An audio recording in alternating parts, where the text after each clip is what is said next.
Next market indicator എന്ന് പറയുന്നത് relative strength index RSI ആണ്.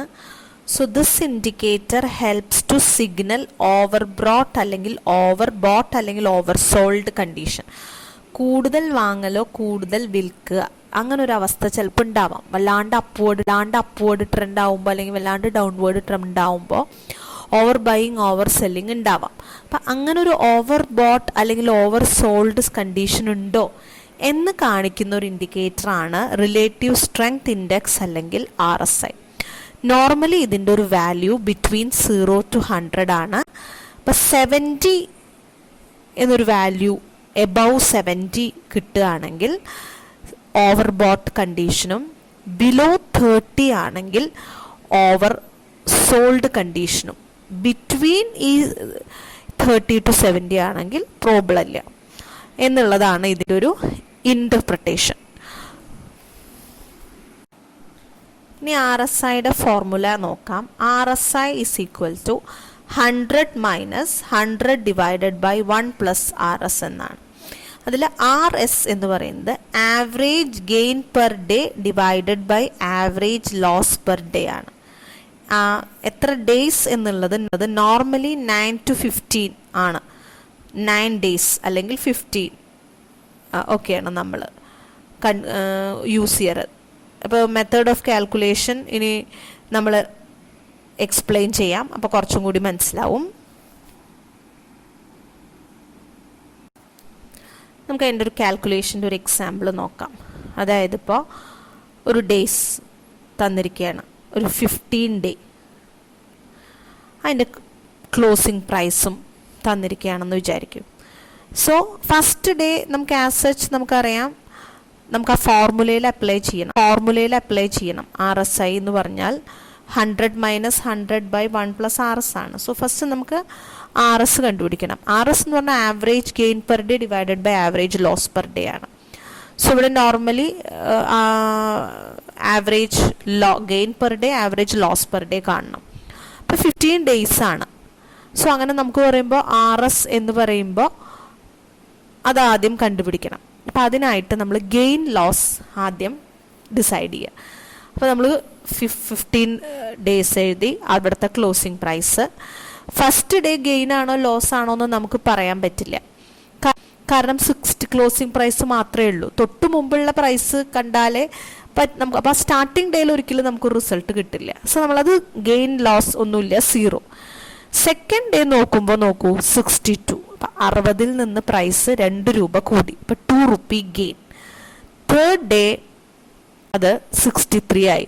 അപ്പം സെക്കൻഡ് ഡേയിൽ നിന്ന് 1 രൂപ കൂടി, സോ 1 rupee ഗെയിൻ.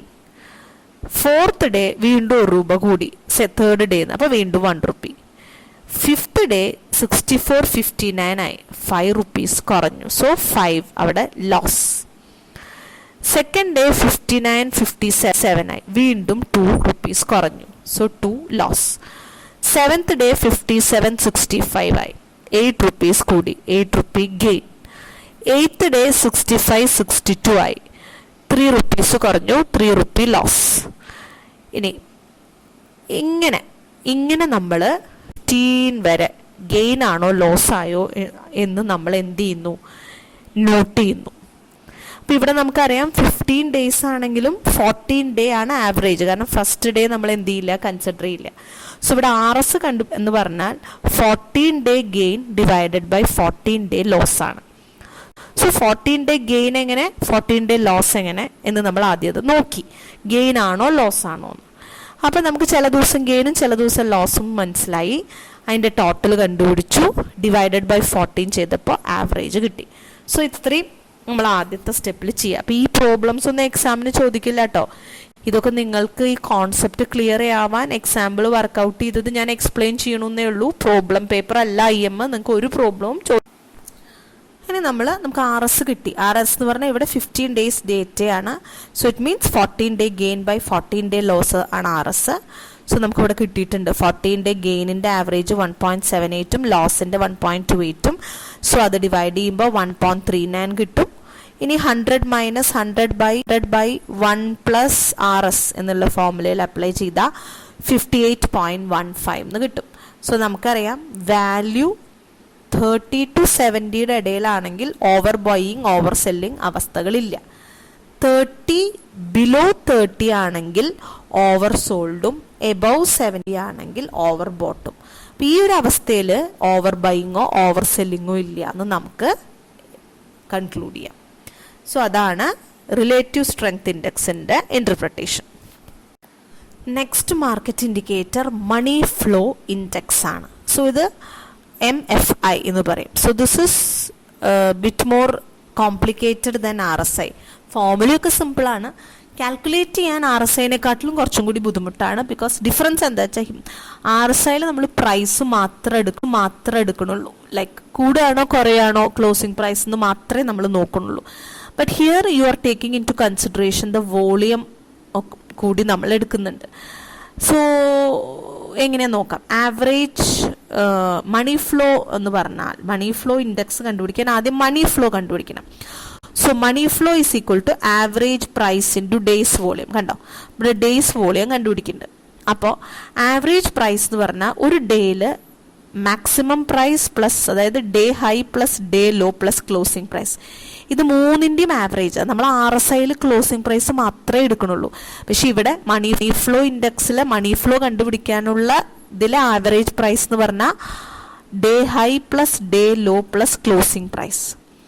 നമ്മുടെ ഷെയറിൻ്റെ highest price, lowest price, closing price divided by 3, അതാണ് ആവറേജ് പ്രൈസ്. അതിനെ നമ്മൾ ഡേയ്സ് വോളിയം കൊണ്ട് മൾട്ടിപ്ലൈ ചെയ്യുമ്പോൾ നമുക്ക് മണി ഫ്ലോ കിട്ടും. സോ ഇത്രയുമാണ് ആദ്യം ചെയ്തത്. മണി ഫ്ലോയിൽ നിന്നാണ് നമ്മൾ പിന്നെ മണി ഫ്ലോ ഇൻഡെക്സ് കാൽക്കുലേറ്റ് ചെയ്യണത്. നമ്മൾ മണി ഫ്ലോ കാൽക്കുലേറ്റ് ചെയ്തു. അപ്പം നമുക്കറിയാം, നമ്മൾ റിലേറ്റീവ് സ്ട്രെങ്ത് ഇൻഡെക്സ് കണ്ടുപിടിച്ചപ്പോൾ there was gain and loss.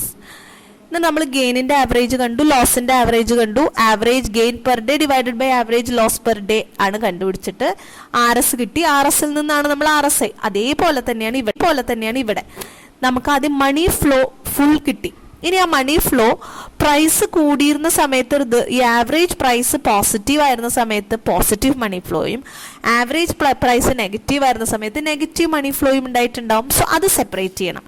എന്നിട്ട് മണി ഫ്ലോ ഇൻഡെക്സ് എന്ന് പറയുന്നത് positive money flow divided by negative money flow ആണ്. ഈ ഒരു വാല്യൂം RSI പോലെ 0 to 100ൻ്റെ ഇടയിലാണ്. സോ ഇതേപോലെ തന്നെ ഒരു 70 തൊട്ടിട്ട് 80 റേഞ്ച്, അല്ലെങ്കിൽ നേരത്തെ പോലെ തന്നെ 70 to 80 റേഞ്ച് ആണെങ്കിൽ ഓവർ ബോട്ട് എന്നും 20 to 30 റേഞ്ചിലാണ് ഈ വാല്യൂ കിട്ടണമെങ്കിൽ ഓവർ സോൾഡ് എന്നും പറയാം. സോ ഇത് രണ്ടും നമ്മൾ RSIയും MFIയും രണ്ടും നമുക്ക് over buying over selling situation ഉണ്ടോ എന്ന് കണ്ടുപിടിക്കാനാണ് യൂസ് ചെയ്യുന്നത്. I hope it is clear. Next ഉള്ളൊരു വളരെ സിമ്പിൾ ആയിട്ടുള്ളൊരു ഇൻഡിക്കേറ്ററാണ് മൊമെൻറ്റം അല്ലെങ്കിൽ rate of change. Momentum M എന്ന് പറഞ്ഞാൽ current closing price minus old closing price ആണ്. സിമ്പിൾ ഡിഫറൻസ് ആണ്. ഇത് same thing when expressed in percentage നമ്മൾ ROC അല്ലെങ്കിൽ റേറ്റ് ഓഫ് ചേഞ്ച് എന്ന് പറയും. അപ്പോൾ ഇത്രയേ ഉള്ളൂ. ഇപ്പോഴത്തെ ക്ലോസിംഗ് പ്രൈസ് എങ്ങനെയാണ്, നമ്മളൊരു N ഡേയ്സ് മൊമെൻറ്റം ആണ് കാണണമെങ്കിൽ, ഒരു 10 ഡേ മൊമെൻറ്റം ആണെങ്കിൽ ഏറ്റവും ആദ്യത്തെ ഡേയിലെ ക്ലോസിംഗ് പ്രൈസ് എന്തായിരുന്നു, അതാണ് ഓൾഡ് ക്ലോസിംഗ് പ്രൈസ്. പിന്നെ കറൻറ്റ് ക്ലോസിംഗ് പ്രൈസ്, ഇപ്പോഴത്തെ ക്ലോസിംഗ് പ്രൈസ്, അതിൻ്റെ ഡിഫറൻസ്, അതാണ് മൊമെൻറ്റം. അതിൻ്റെ ഡിഫറൻസ് അത് തന്നെ നമ്മൾ പെർസെൻറ്റേജിൽ എഴുതി കഴിഞ്ഞാൽ അത് ROC ആയി. ഇപ്പോൾ ഒരു എക്സാമ്പിൾ പറയാം. പ്രൈസ് ഓഫ് കമ്പനി ഷെയർ 12 ആണ്. ഇപ്പോൾ 15 ഡേയ്സ് ഏകോ അത് 10 ആയിരുന്നു. അപ്പോൾ ROC എന്ന് പറഞ്ഞു കഴിഞ്ഞാൽ 12/10 × 100 120%. സിമ്പിൾ.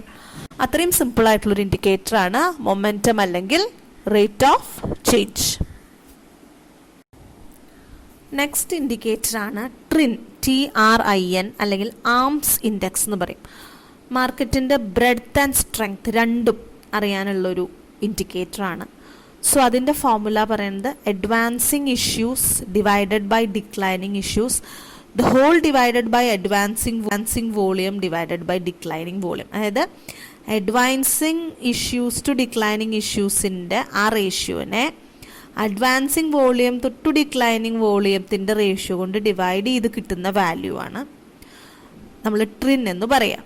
സോ അത് either 1 more than 1 less than 1 അല്ലെങ്കിൽ ഈക്വൽ ടു 1, ഈ 3 രീതിയിലായിരിക്കും കിട്ടുക. സോ അത് മാർക്കറ്റിൻ്റെ ബ്രെഡ്ത്തും സ്ട്രെങ്ത്തും കാരണം രണ്ടും നമുക്ക് മനസ്സിലാക്കി തരും. കാരണം വോളിയം ഉണ്ട്, so you will understand about the breadth. ഇഷ്യൂസിനുണ്ട്, so you will understand about the strength. അതാണ് ട്രിൻ. നമുക്ക് അതിൻ്റെ ഒരു എക്സാമ്പിൾ നോക്കാം. ഒരു ചെറിയ എക്സാമ്പിൾ. ഇപ്പോൾ അഡ്വാൻസസ് ഒരു 3 ഡേയിലെ കാര്യമാണ്. 2000, 2100 അങ്ങനെ അഡ്വാൻസ് ചെയ്തു, ഡിക്ലൈൻ ചെയ്തു. അഡ്വാൻസ് ഇഷ്യൂസാണ്. സോ അതിൻ്റെ റേഷ്യോ 2000/1000, 2100/700, അപ്പോൾ 233 കിട്ടും. ഇനി volume, advance volume declining volume ഉണ്ട്, അതിൻ്റെ റേഷ്യോ കണ്ടുപിടിച്ചു. എന്നിട്ട് ഈ advance decline ratio divided by advance volume decline volume, അത് റേഷ്യോ കണ്ടുപിടിക്കുമ്പോൾ നമുക്ക് ഓരോ വാല്യൂസ് കിട്ടും. സോ അതിൽ ട്രിൻ ഇസ് ഈക്വൽ ടു 1 ആണെങ്കിൽ സ്റ്റാൻഡ് ഓഫ് ആണ്. രണ്ടും വെർച്വലി ഈക്വൽ ആണ്. എന്ന് വെച്ചാൽ advance stocks are virtually equal to decline, അതായത് അഡ്വാൻസിങ് സ്റ്റോക്സും ഡിക്ലൈനിങ് സ്റ്റോക്സും നമ്പർ ഏകദേശം ഈക്വൽ ആണെന്ന്. ട്രിൻ എബോവ് 1 എന്ന് പറഞ്ഞു കഴിഞ്ഞാൽ ഡിക്ലൈനിങ് സ്റ്റോക്സ് കൂടുതലാണ് അഡ്വാൻസിങ് സ്റ്റോക്കിനെക്കാട്ടിലൊന്നും. ട്രിൻ ബിലോ 1 എന്ന് പറഞ്ഞാൽ അഡ്വാൻസിങ് സ്റ്റോക്ക് കൂടുതലാണ് ഡിക്ലൈനിങ് സ്റ്റോക്കിനെക്കാട്ടിലും. ഇറ്റ് മീൻസ് ട്രിൻ റൈസ് ചെയ്യുക പറഞ്ഞ ഒരു ബാരിഷും ട്രിൻ ഫോൾ ചെയ്യുക എന്ന് പറഞ്ഞാൽ ബുള്ളിഷും. ഇതാണ് അതിൻ്റെ indication. So next is bullish person index, BPI. So this is obtained by dividing the number of stocks in a given group. ഒരു ഗിവൺ ഗ്രൂപ്പിലുള്ള നമ്പർ ഓഫ് ഷെയർസ്. ആ ഗിവൺ ഗ്രൂപ്പ് എന്ന് പറയുമ്പോൾ ഒരു ഇൻഡസ്ട്രി, ഒരു ഇൻഡസ്ട്രിയിലായിരിക്കും. ഇപ്പോൾ FMCG ഇൻഡസ്ട്രി അങ്ങനെയായിരിക്കാം. അതിനെ divide ചെയ്യാണ് by total number of stocks in that group. മൊത്തം മാർക്കറ്റിൽ അവൈലബിൾ ആയിട്ട് എത്ര സ്റ്റോക്സ് ഉണ്ട്. അപ്പോൾ ഒരു ഗ്രൂപ്പ്, ആ ഒരു ഗ്രൂപ്പിൽ എത്ര ഷെയർ ഉണ്ട്, ആ നമ്പർ ഡിവൈഡഡ് ബൈ മൊത്തം എൻറ്റയർ മാർക്കറ്റിൽ എത്ര ഷെയർ ട്രേഡിങ് നടക്കുന്നുണ്ട്. അപ്പോൾ നമുക്കൊരു ഇൻഡെക്സ് കിട്ടും, ഒരു ഇത് കിട്ടും. അതിനെയാണ് നമ്മൾ BPI എന്ന് പറയുക. അത് ഇതേപോലെ തന്നെ എബോവ് 70 ആണെങ്കിൽ ഓവർ ബോട്ട്, ബിലോ 30 ആണെങ്കിൽ ഓവർ സോൾഡ്, ബിറ്റ്വീൻ 30 to 70 ആണെങ്കിൽ ഓവർ ബൈയിങ്ങും സെല്ലിങ്ങും ഇല്ല. സോ ഇങ്ങനെ ഒരു ഇൻഡിക്കേഷൻ തരുന്ന ഒരു സിമ്പിൾ മാർക്കറ്റ് ഇൻഡിക്കേറ്റർ ആണ് ബുള്ളിഷ് പേഴ്സൺ ഇൻഡെക്സ്.